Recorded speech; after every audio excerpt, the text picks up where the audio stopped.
What is going on, guys? I want to talk to you today about something that I've been trying to flesh out and figure out over the last few months, and then I finally think I got it as I was at an event this past week. So let me tell you about this event and how this kind of finally put all this together. My buddy Ryan Mickler, if you don't follow him, he runs a site and a podcast. It's called Order of Man, and he does killer stuff. So I'll have a link for you here. Go check him out. He got me connected with a new app called Collaborate. And basically what they do is they help put influencers, which is guys like me and Ryan, guys who run sites or podcasts or blogs or whatever. They help us get connected with brands so that we can promote their stuff. We get ideas for content. It's kind of a win-win. When I say guys, I really don't mean guys, because honestly, at this event that I went to where there were more than, 100 different influencers and people representing brands that were there were maybe like 4 dudes, and 2 of us were even interested in this idea of menswear. But anyway, that does have a point, because what it comes down to is we're at this event, and you don't know what the social media scene in Utah is like and what the majority of these influencers are. It's mom blogs, and that is an entire industry here in Utah. It is insane to see what kind of money and what kind of influence these women have.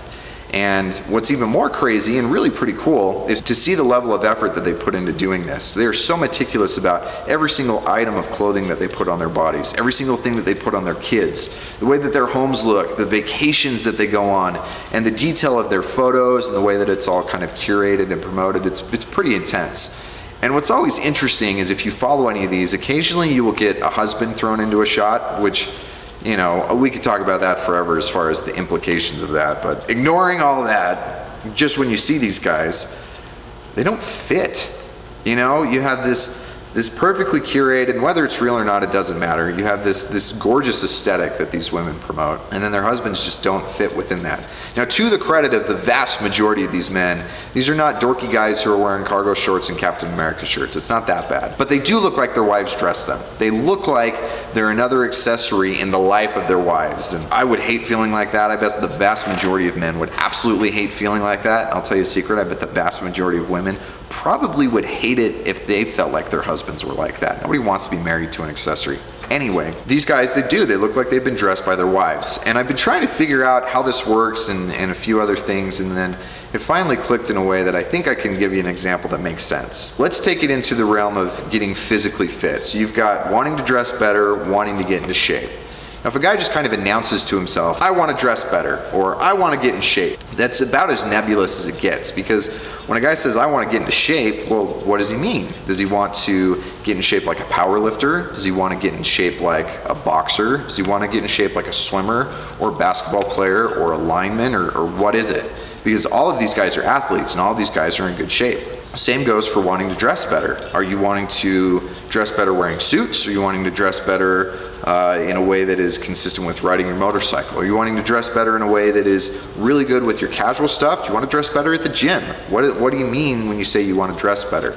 And so the problem that a lot of these guys have, and a lot of men in general have, especially those with stylish wives or stylish women in their lives, is that they see their wife as dressing in a way and think, okay, well, my wife dresses well, she looks great, I want to do that too. It's the equivalent of saying, okay, well, my wife is in good shape because she does yoga.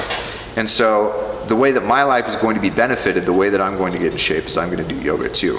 Now, yeah, obviously that works, and being in the shape from doing yoga is significantly better than being overweight and out of breath all the time. But if your life is better served by having the physique and the training and the strength that comes from training like a power lifter, if your life is better served by having the training and the conditioning that comes from being an MMA fighter, then why is your primary focus on yoga? Yeah, that's great as a supplement, but it shouldn't be your primary focus just because that's what your wife does, or just because it's this nebulous idea of getting in shape. Obviously, the same goes for your style. If you're just being pointed in some random direction because you know it's better than where you are, and you invest all this time and all this energy into dressing in a certain aesthetic that, yes, it's better than where you are, but it doesn't accomplish your goals, it's largely wasted. You're much better off figuring out the direction in which you want to head, and then investing the time and the energy and going from there. And so it doesn't matter what sites you read, what YouTube guys you follow, it doesn't matter what store you shop at, if you aren't headed in the right direction. Why in the world, if you want to get a bullseye that's right here, are you aiming at a target that's over here or over here? Yeah, it's better than sitting in the middle, but it doesn't do you any good. It doesn't get you closer to your actual target. So you need to figure out what your target is, and then you can hone in and make sure that you actually hit the bullseye. And obviously, I have a way to help you do that. If you haven't taken this yet, you're missing out. I have a quiz that helps you figure out one of 3 targets for which you should aim. And at that point, you can start to get even finer and finer until you figure out exactly what it is that you want to do. But at least what I can do is help you figure out the right target. So it's an easy quiz. There's a link for it up here. 7 questions. Based on your answer to those questions, you're going to be put into one of 3 different categories. It's either rugged, refined, or rakish. Once you know where you are there, then you can largely ignore the other 2 and focus in on the correct one. Yeah, you may be able to supplement, you may need to supplement a little bit with the other 2, but you can focus in on where you need to go. And then all of a sudden, not only are you dressing better, you're way better off than where you were when you started, but you're way ahead of where you would be if you spent all this other time and this energy going in a direction that isn't actually going to benefit your life. So go take the quiz, make sure you know you're headed in the right aesthetic direction, just like you make sure you're headed in the right physical direction with your training, and I will see you guys next time.